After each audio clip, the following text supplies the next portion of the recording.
بسم اللہ الرحمن الرحیم وَأَنَّ الْمَسَاجِدَ لِلَّهِ فَلَا تَدْعُوا مَعَ اللَّهِ أَحَدًا۔ صدق اللہ العظیم۔ تمام قسم کی تحمیدات، تمجیدات، تکبیرات، تقدیسات اور تحلیلات اللہ رب ذوالجلال والاکرام کے لیے بے شمار لا تعداد انگنت بے حد و حساب درود و سلام سرور کائنات امام الانبیاء احمد مجتبیٰ حضرت محمد الرسول اللہ صلی اللہ علیہ وسلم کی ذات مقدسہ مطہرہ پر بے شمار رحمت نازل ہوں، اہل بیت پر، صحابہ کرام پر، تابعین اعظام پر، اولیاء کرام پر اور ائمہ کرام پر۔ گزشتہ موضوع مسجدوں کے حوالے سے تھا کہ اللہ کے بندے اور اللہ کے گھر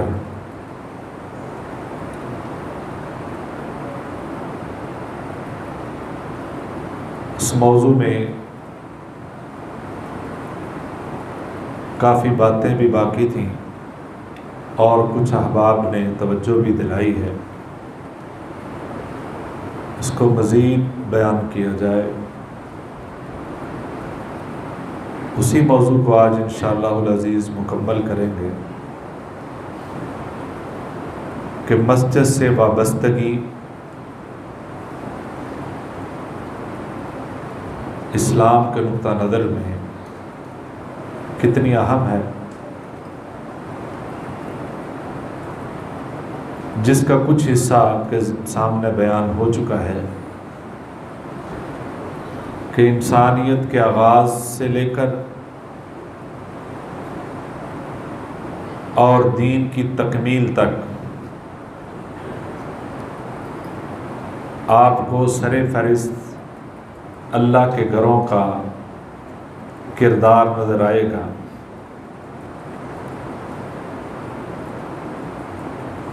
اس کی اہمیت اور اس کی ضرورت وہ بنیادی ہے اور اس کی فضیلت، عظمت، اس کی کوئی حد نہیں ہے۔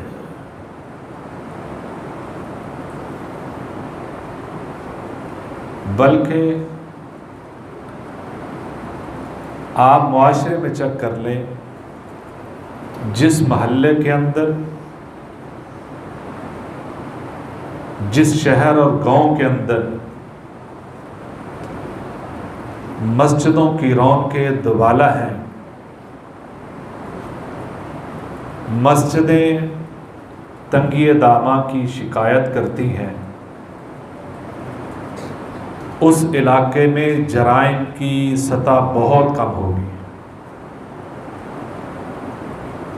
جو مسجدیں آباد ہیں تو جرائم کم ہو جاتے ہیں، اور خاص طور پہ اگر مسجدوں کے اندر نوجوانوں کا آنا جانا ہے وہ اور بھی کم ہو جاتے ہیں۔ اور یہ بھی یاد رکھیں، اگر نمازوں کے اندر، مسجدوں کے اندر، با جماعت نمازوں کے اندر نوجوانوں کی تعداد کم ہے تو وہ قابل توجہ ہے۔ بزرگ تو آتے ہی آتے ہیں جن کو اللہ رب العزت نے توفیق دے رکھی ہے، لیکن نوجوانوں کی تعداد بھی ہونی چاہیے۔ اگر نوجوانوں کی توجہ نہیں تو اس کی طرف توجہ کی اشد ضرورت ہے۔ اس کی عظمت اور فضیلت کہ نبی صلی اللہ علیہ وسلم نے فرمایا، جو انسان گھر سے وضو بناتا ہے، وضو کر کے وہ مسجد کی طرف چل پڑتا ہے، وہ اس طرح ہے جیسے گھر سے بیت اللہ کے طواف کے لیے، حج کے لیے، عمرے کے لیے احرام باندھ چکا ہے۔ یہ فضیلت ہے، یہ عظمت ہے، اور صحیح حدیث ہے، جو وضو کر کے مسجد کی طرف چل نکلتا ہے گویا وہ اس طرح ہے جس طرح کے احرام باندھا ہوا ہے۔ اور اس کی تکمیل دوسری حدیث میں ہے، نبی صلی اللہ علیہ وسلم نے فرمایا، جو بندہ گھر سے نکلتا ہے وضو کر کے فرض نماز کے لیے، اور وہ اس کے ساتھ نیکی سیکھنے کی، نیکی کرنے کی اور نیکی کی غرض سے مسجد کے لیے وہ آ رہا ہے، اللہ اس کو مکمل حج کا ثواب عطا فرماتے ہیں۔ اب 15 لاکھ کا حج ہے، وہ اپنی جگہ پہ ضروری ہے، فرض ہے، جس پر فرض ہے وہ کرنا چاہیے، لیکن جب تک وہ توفیق نہیں ہے، یہ تو صرف تھوڑی سی توجہ کی ضرورت ہے، آپ 5 وقت اس فضیلت کو حاصل کر سکتے ہیں۔ یہ وابستگی، یہ محبت اللہ کے گھروں کے ساتھ، اللہ کو یہ ادا اتنی پسند ہے، جو اس گھر سے جڑ جاتا ہے، جو اس سے وابستہ ہو جاتا ہے۔ نبی صلی اللہ علیہ وسلم نے فرمایا بس تھوڑی سی توجہ چاہیے، تھوڑا سا ٹائم چاہیے، اجر اتنا ہے کہ آپ اکٹھا نہیں کر سکتے۔ کیا ہے؟ فجر کی نماز پڑھی ہے، آپ اپنی جگہ پہ موجود ہیں، وہیں بیٹھے ہیں، ہاں ضرورت ہے واش روم جانا ہے، وضو کرنا ہے، یہ ویسے ہی ادھر ادھر آپ اٹھ گئے ہیں کوئی چیز پکڑنے کے لیے، کوئی حرج نہیں، آپ مسجد میں موجود ہیں اس غرض سے کہ میں سورج نکلتا ہے 2 رکعتیں 4 رکعتیں جو توفیق ہے پڑھ کے گھر جاؤں گا، یہ اتنے 1 گھنٹے کی بات ہے تقریباً، وہ ذکر و اذکار میں رہتا ہے۔ نبی صلی اللہ علیہ وسلم نے فرمایا 1 حج اور 1 عمرے کا ثواب مل جاتا ہے۔ یہ وابستگی ہے۔ کوئی ایسی جگہ ہے جس کے اندر اتنی فضیلت ہے، اور یہ صحیح حدیث ہے، لیکن اتنی ہی توجہ ہماری ان چیزوں کی طرف کم ہو چکی ہے، جبکہ یہ گھر اللہ کے انتہائی ضروری ہیں، تربیت کے لیے، تعلیم کے لیے، دین سیکھنے سکھانے اور پھیلانے کے لیے، اور آپ اپنی عاقبت، اپنے انجام بہتر کرنے کے لیے یہ انتہائی بنیادی ضرورت ہے، اور جس کی طرف انتہائی کم ہماری توجہ ہے۔ ہماری اولادوں کی تربیت اس طرح نہیں ہے، ہماری ایک روٹین بنی ہے، جو روٹین میں آ رہے ہیں گھر کے، اگر 5 افراد ہیں، 5 افراد سے 1 آدھ بندہ، یعنی کہ مرد حضرات اگر 5 ہیں تو 1 آدھ، 6 ہیں تو 1 آدھ مسجد میں آ رہا ہے، باقی نہیں آ رہے، اور ہم نے شروع میں پوچھا، بعد میں کبھی پوچھا بھی نہیں۔ پوچھتے رہیں، آپ کہتے رہیں گھر والوں کو توجہ، جو اپنی اولاد ہے، اپنے گھر کے افراد ہیں، ان کو توجہ دلاتے رہیں، یہ آپ کی ذمہ داری ہے اس کی طرف۔ اور جو آپ کے دوست و احباب ہیں، جنہوں نے کبھی یہ گھر دیکھا ہی نہیں ہے، یا دیکھا ہے تو کبھی کبھار دیکھا ہے، مسجد میں آتے ہیں تو کئی احباب سر اٹھا کے دیکھتے ہیں، اور ان کے ذہن کیوں دیکھتے ہیں؟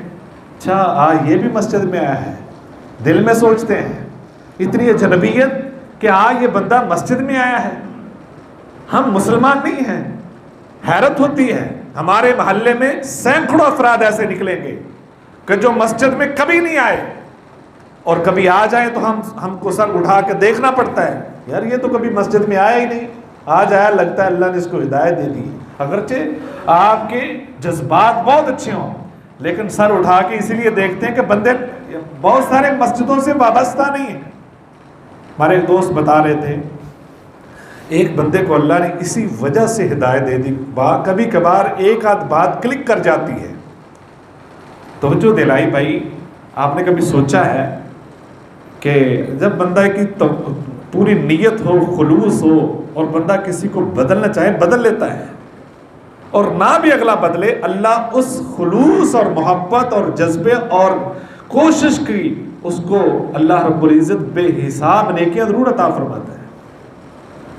کہتے ہیں، انہوں نے کہا کبھی آپ نے سوچا ہے آپ کی اتنی عمر ہوگی، 30-40 سال عمر ہے، اس 30-40 سال عمر میں آپ نے کبھی ونڈ نکالی ہے، تقسیم کیا کبھی کہ آپ نے اپنی عمر کا زیادہ حصہ، مسجد سے زیادہ حصہ آپ نے واش روم میں گزارا ہے؟ یہ بنیادی ضرورت ہے واش روم میں جانا، 5-6 مرتبہ 10 مرتبہ بندہ واش روم میں جاتا ہے، وہ ایک گند کی جگہ ہے، اور انسان کی بنیادی ضرورت ہے، جانا تو پڑتا ہے، لیکن کبھی سوچا ہے وہاں آپ نے زیادہ زندگی گزاری ہے اور اس کی نسبت مسجد میں کتنا وقت گزارا ہے؟ کبھی سوچا ہے؟ سوچ میں پڑ گیا یار واقعی میں نے اپنی زندگی زیادہ واش روم میں گزار دی ہے اور اللہ کے گھر کو بھی اہمیت ہی نہیں دی۔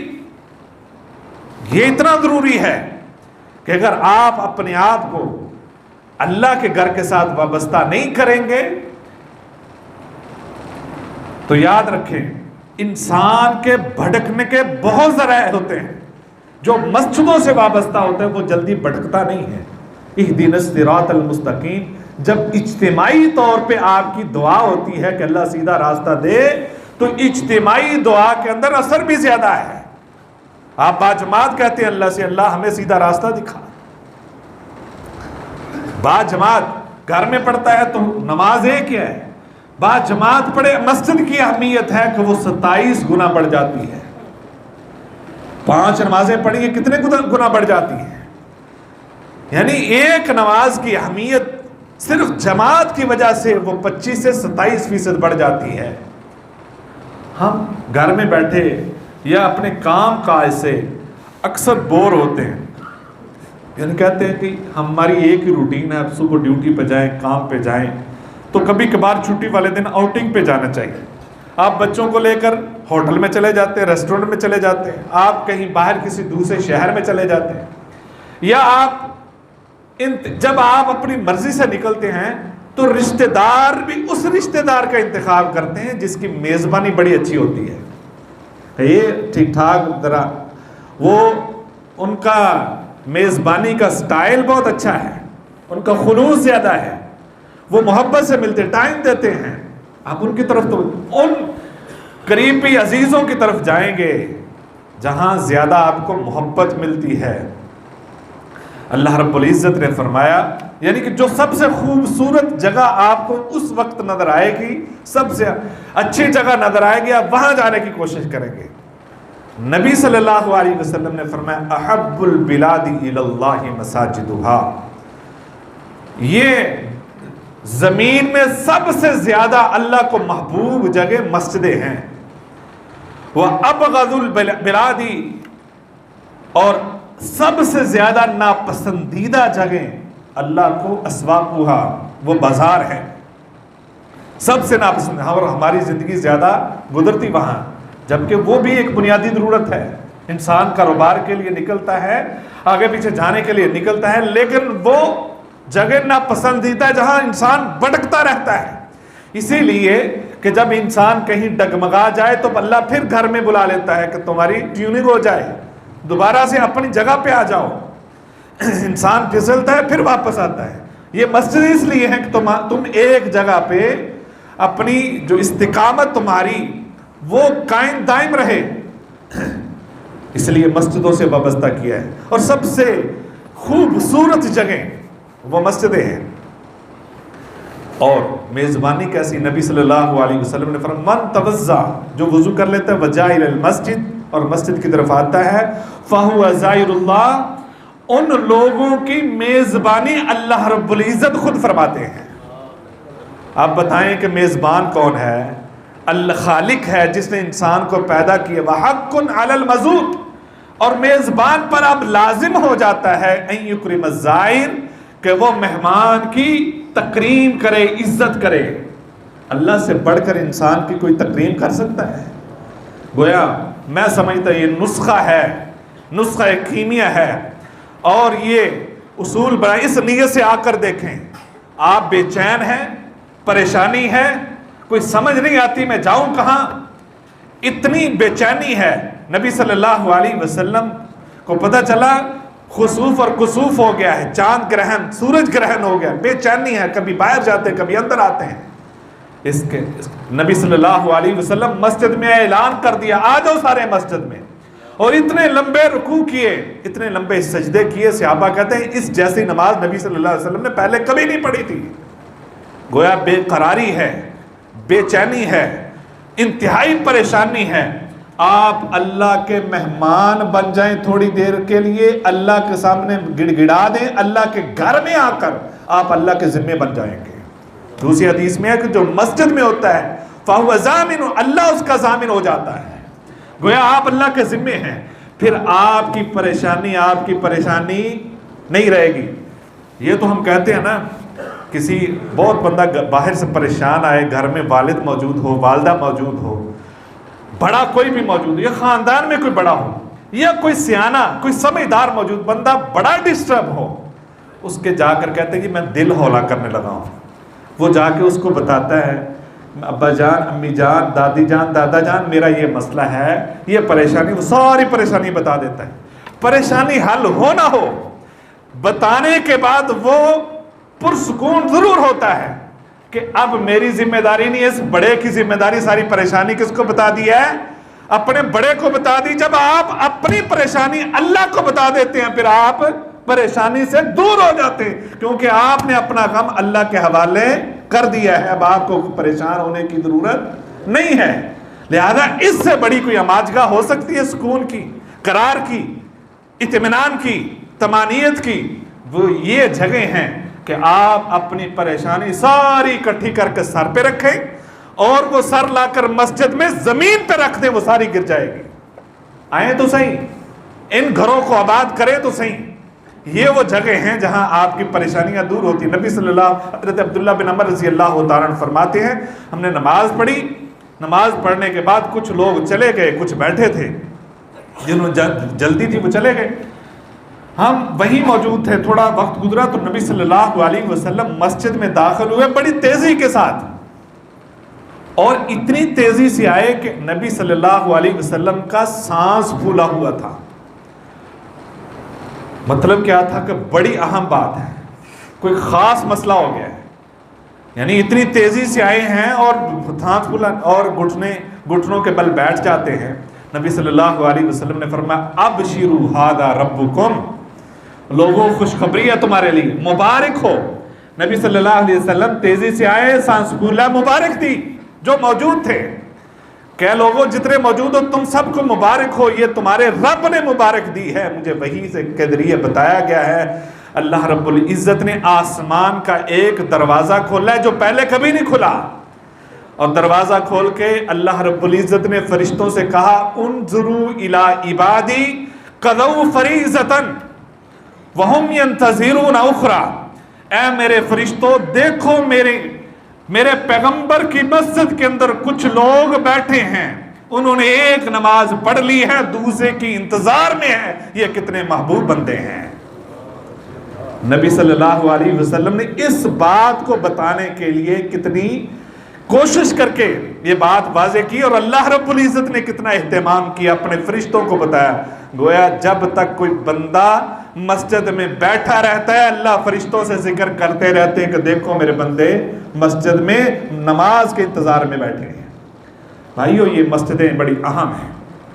آپ سوچ لیں، ہماری زندگی، ہماری آخرت، ہماری قبر کی بقا، ہماری زندگی کے اندر جو خوشیاں ہیں اور ہماری آخرت کے اندر جو خوشیاں ہوں گی اور جو پریشانیوں سے نجات ملے گی، وہ صرف اور صرف مسجدوں سے وابستہ ہونے سے ملے گی۔ کیوں؟ آپ حج کر لیں، زکوٰۃ ادا کر لیں، روزہ رکھ لیں، جو ان سی مرضی آپ نیکی کر لیں، میرے علم میں ابھی یہ بات نہیں ہے کہ ان سب نیکیوں کے بعد نبی صلی اللہ علیہ وسلم نے فرمایا کہ یہ بندہ روزے دار تھے، اس کی گواہی دو یہ ایمان والا ہے، اس نے حج کر لیا ہے، اس کی گواہی دو یہ اس نے حج کیا ہے، یہ حاجی ہے، کہیں نہیں ہے۔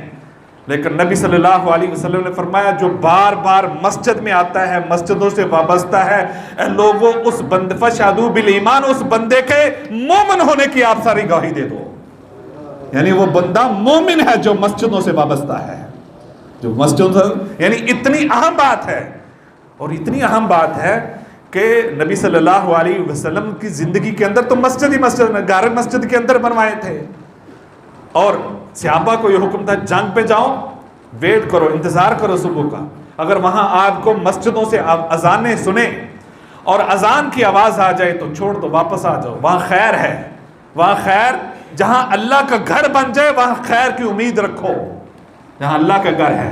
گویا مسجدوں کی اتنی اہمیت ہے، اور مسجد کے ساتھ وابستہ ہونے والا صرف ایک بندہ جو مؤذن ہے، اذان دینے والا ہے، قیامت کا دن ہوگا، اس مسجد سے وابستہ مؤذن کی اللہ رب العزت اتنی قدر کریں گے، اتنی توقیر کریں گے، اتنی عزت کریں گے کہ اللہ رب العزت سب سے بلند اس کی گردن کر دیں گے کہ یہ مسجد سے وابستہ، لوگوں کو مسجد میں بلاتا تھا۔ لہذا یہ ایک اہم چیز ہے کہ جو مسجد سے تعلق قائم رکھتا ہے۔ لہذا ہمیں بھی ایسا اصول بنانا چاہیے، خاص طور پہ بات آ گئی ہے تو توجہ والی بات ہے کہ سب سے پہلے کوشش کریں کہ آپ، یعنی صحابہ کے اندر یہ بڑی دوڑ لگی ہوتی تھی کہ پہلے پہنچنا ہے اور پہلے جا کر پہلی صف میں ہے، بس اوقات قرآن اندازی بھی ہوتی تھی۔ یہ ان کی سابقوا بالخیرات کا ایک جذبہ تھا۔ اور اسی طریقے سے اذان کہنے والے کو یہ بڑی فضیلت ہے، لیکن کوشش کریں جب آپ گھر سے نیت کر کے آئیں کہ میں نے اذان کہنی ہے، آپ پہنچے ہیں تو پہلے کوئی اور کھڑا ہے، تو لڑائی اور کوشش کرنے کی ضرورت نہیں۔ آپ دل سے، جس پچھلے جمعے میں نے بھائی سے کہا کہ اس بچے کو آپ ٹائم دیں، انہوں نے بڑی خوشی سے دی۔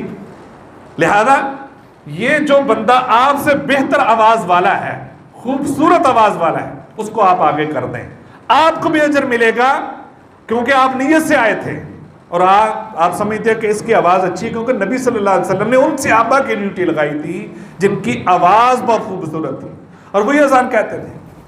لہذا جو بھی گھر سے بزرگ آتے ہیں، نوجوان آتے ہیں، کوشش کرتے ہیں تو آگے سے اگر کوئی آپ کو بہتر نظر آتا ہے آپ اس کو آگے کر دیں، آپ کو بھی اجر ملے گا انشاءاللہ۔ کیوں؟ اذان جتنی خوبصورت ہے اتنا ہی لوگ کشش سے آئیں گے، محبت سے آئیں گے، اور ان نوجوانوں کو بھی آگے آنا چاہیے جن کی آوازیں خوبصورت، پیچھے نہیں رہنا چاہیے۔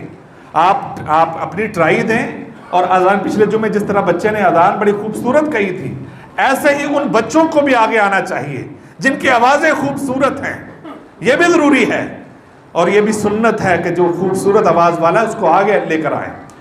لہذا اس کا بھی اہتمام ضروری ہے۔ نبی صلی اللہ علیہ وسلم نے، یعنی مسجدوں کے حوالے سے اتنی اہم بات ہے، اور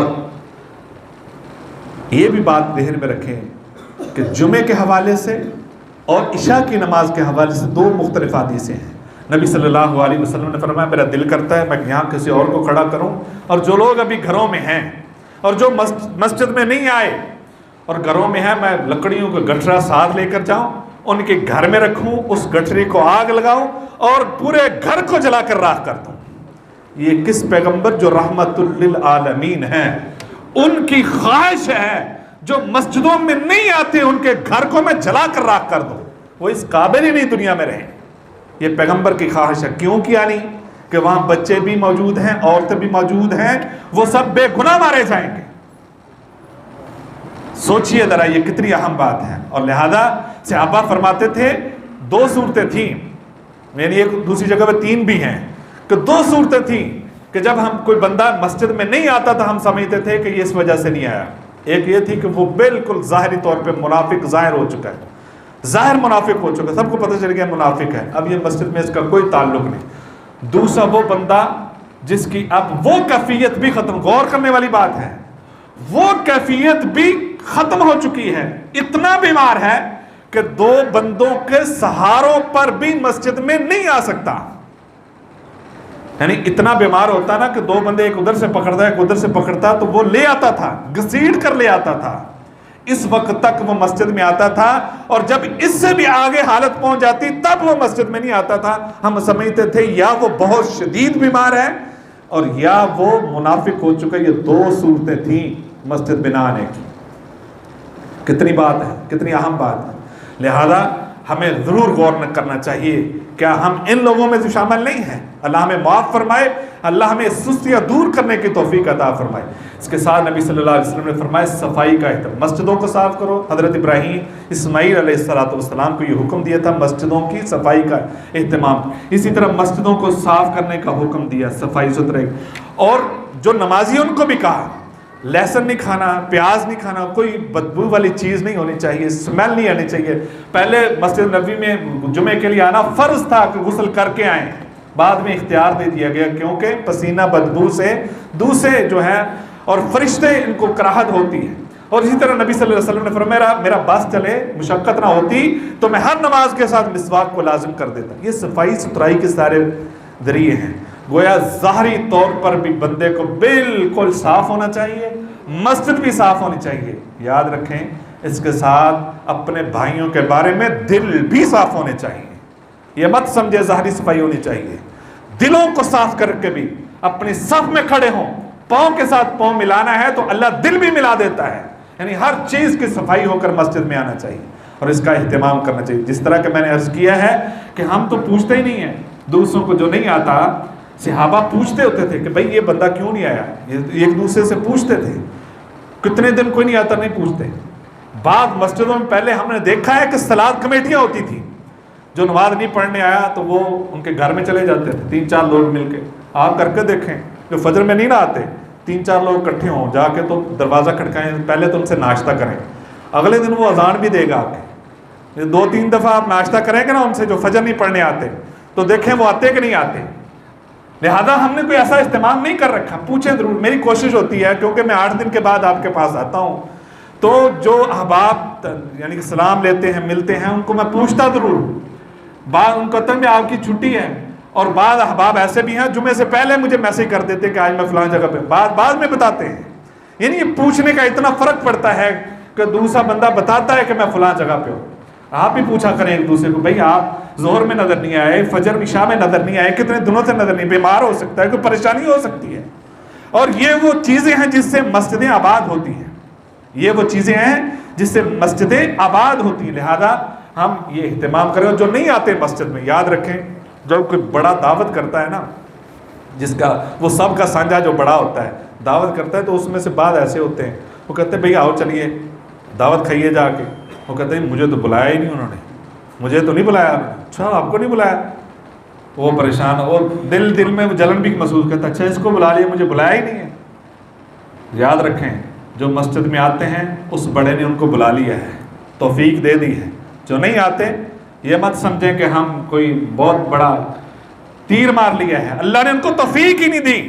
جو اپنے گھر میں بلائے, اپنے گھر میں پاکیزہ بندوں کو بلاتا ہے, دوستوں کو بلاتا ہے. جو نہیں آتے وہ اللہ سے دوستی کریں, اپنا تعلق مضبوط کریں اور اللہ کے قریب آنے کی کوشش کریں. ان گھروں کو آباد کرنے کی بھرپور کوشش کریں. اپنے گھروں میں جو بے نمازی ہیں, جو لوگ ایسے ہیں جو اپنے دوست و احباب میں, ان کو مسجدوں کے ساتھ تعلق مضبوط کرنے کی بھرپور کوشش کریں. یاد رکھیں یہ آپ کی بھی ذمہ داری. آپ آتے ہیں گھر سے وضو کر کے نکلتے ہیں, مسجد میں پہنچ جاتے ہیں. دکان پہ کتنے لوگ آپ کو روزانہ نظر آتے ہیں جو بیٹھے ہوتے ہیں, آپ کو دیکھتے ہیں, آپ نے کبھی نہیں کیا اسلام لے کر. اسلام لے 1-2 دن دفعہ ان کو حال چال پوچھیں, پھر کہیں بھئی آجے نماز پڑھیں. آپ کسی نہ کسی طریقے سے توجہ دلائیں گے. یاد رکھیں انشاءاللہ العزیز ایک دن آئے گا کہ وہ مسجد میں آپ کے ساتھ چل پڑیں گے. لیکن آپ اکیلے ہی مسجد میں آتے رہے, ان کو کبھی نہیں کہا, تو آپ بھی ذمہ دار ہیں. اللہ ہمیں توفیق دے اور ان مسجدوں کو, اللہ کے گھروں کو آباد کرنے کی توفیق عطا فرمائے. اللہ ہمارے دلوں کو آباد کرے, ہمارے گھروں کو آباد رکھے. وآخر دعوانا